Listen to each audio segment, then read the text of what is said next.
What's happening, you guys? Finishing up here, making my Keihin PWK carburetor look like new again. Not only, can you take it apart and brush it and, give it a good old-fashioned scrubbing and whatnot to make it look prettier, but the vent hoses, quite honestly, is one of the easiest things to make your carburetor look like new again.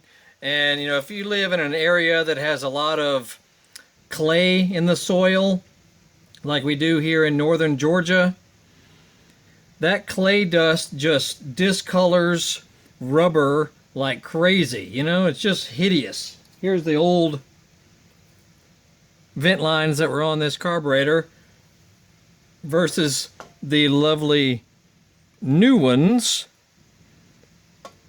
and it just makes it look like crap with these old hoses on it. Even though these are not in bad shape, some of them will get real brittle. They'll even crack easily. These are not like that. I mean, they're still flexible and everything, but I just don't like the way they look. And you can buy the entire set of hoses, of these little vent hoses, for next to nothing. I mean, less than $10. If you want the good ones, I got the better ones that fit a little bit easier on all these ports, because some of them, like I had some others on it, they were just a hair too small as far as the ID right here. I mean, you had to really struggle just to get them on all these little ports. I mean, sure, it works and everything, but I found another set, and I'll put a link to them underneath the the description there. These not only look even better than these, I mean, you're talking minor differences, but these fit even better. So I'll keep these as, some kind of a spare or something, or whatever.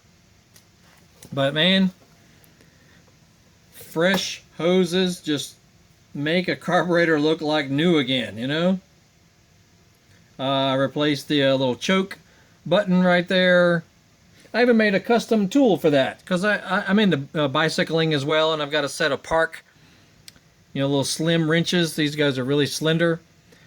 So I just took it to my bench grinder and customized it, because this was really fat through here.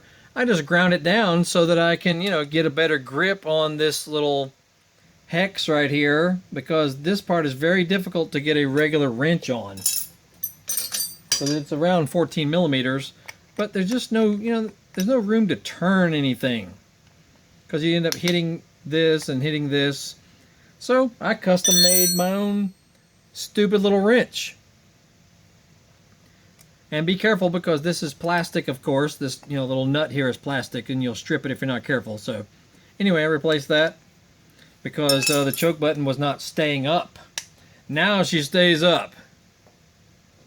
If you can see that, I'm probably shading you too much. My old choke button would not stay up because it was obviously worn out. Didn't cost much. Replaced the whole thing, swapped it out, done. Anywho, I got some other videos on on jetting the carburetor, on how to adjust your air screw, what to listen for in the motor to know if it's set correctly. Just got a few other little things on how to break into your carburetor here. And if you're if you're a newbie on working on your carburetor, they're not that big a deal, honestly. Yeah, they got a lot of small parts and pieces and whatnot, but when you got all these different service manuals and videos and such, as long as you keep everything organized, it's not that bad. Not that bad at all. Anywho, that's not the point of this. I just want to show you how lovely this thing looks with new vent hoses. It just makes a huge improvement. And very inexpensive to do. Anyway, that's about it. This is my YZ250, which is technically a 270. I did a whole custom cylinder that was custom ported, and custom power valve on the front. It's pretty sweet. And this is my baby. This is my